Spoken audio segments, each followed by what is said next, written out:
Улут Кыргызстандагы алгачкы социалдык түйүн. Улут эл намысы. Бул сиздер кадрда көрүп жаткан куурчак эмес. Бул жөнөкөй гана компьютерлик технологиялардын жардамы менен жасалган жөнөкөй кыргыз кызынын жасалмай интеллекти. Бүгүнкү күндө жасалмай интеллект адамдын жөн гана көчүрмөсүн жасап койбостон, аны сүйлөтүп жана кыймылга да келтиргенге жетишкен. Бүгүнкү чыгарылышта биз сиздер менен дал ушул жасалмай интеллект тууралуу сөз кылмакчыбыз. Ал эми ошол эле жасалмай интеллекттин тарыхына кайрыла кете турган болсок, америкалык математик Алан Ньюэлл жана логик Герберт Саймон 1956-жылдары алгачкы функцияларын ойлоп табышкан. Бүгүнкү күндө жасалмай интеллект абдан бат жана масштабдуу түрдө өсүүдө. Ошол эле нейро тармак Кыргызстанга да жакынкы жылдары келди жана азыркы учурда өз ишин активдүү жасоодо. Мисалга алсак, биринчи радиодо жасалмай интеллект кабарчынын ордуна жаңылык окуду. Бул тууралуу министрлер кабинетинин төрагасы Акылбек Жапаров расмий түрдө маалымат берген. Биз баягы кыргыз тили комиссиясына суперкомпьютер алып бергенбиз. Ага болгон кыргыздын сөздөрүнүн баарын, фильмдеринин баарын, китептеринин баарын киргизип, баарын бүтөйүн деп калдык. Искусственный интеллекти дагы кыргыз тилин жайылтууга, бизде иштөөгө мен айткам сиздерге, мына чат GPT дегенди билиңиздер. Жасалмай интеллект кантип жасалат деп жазсаңыз керек. Жасалмай интеллекти атайын IT тармагын жакшы өздөштүргөн адамдар жана профессионалдар иштеп чыгышат. Жана ошондой эле атайын программалар бар. Жасалмай интеллекттин дагы да өөрчүтүлгөн, өздөштүрүлгөн жана жаңы түрлөрүн Microsoft, Google компаниялары иштеп чыгууда. Негизи эле жасалмай интеллект боюнча айта турган болсок, мындан эч кандай коркпош керек.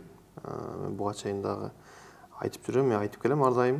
Болгон ошол жаңыланган IT десек болобу, жаңыланган кесиптер десек болобу, ошого даяр болуш керекпиз да. Мисалга алсак, медицина тарабында IT медицина, IT экономика деген бар, мисалы цифровая экономика, цифровая медицина, цифровая деп бүт баары цифровизациялап кетет да, цифровая юриспруденция деп кетет негизинен. Бирок айта турчу нерсе, мунун баары баягындай эле жаңылануу нерсе да. Ошол эле кесиптер болот, ошол эле адамдар иштейт, бирок болгону ошол баардыгы тең IT менен аралашкан да. Негизинен жалпылап айтканда, жасалмай интеллект бул чындап келечекке өтө чоң пайдасын тийгизет негизинен. Бизде именно колдонулган азыр бул коопсуз шаарда колдонулат. Мисалы камералар турбайбы?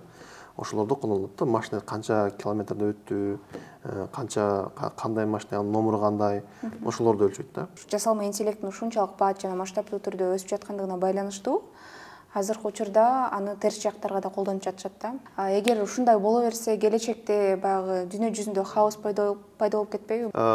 Негизинен азыр мисалга алсак, аны уже 1 жылдан бери бул ChatGPT негизи чыккандан бери, жасалмай интеллект аябай актив боло баштагандан бери адамдардын жүзүн жасап, адамдардын үнүн жасап, ар кандай махинация, машинистер кылып атпайбы?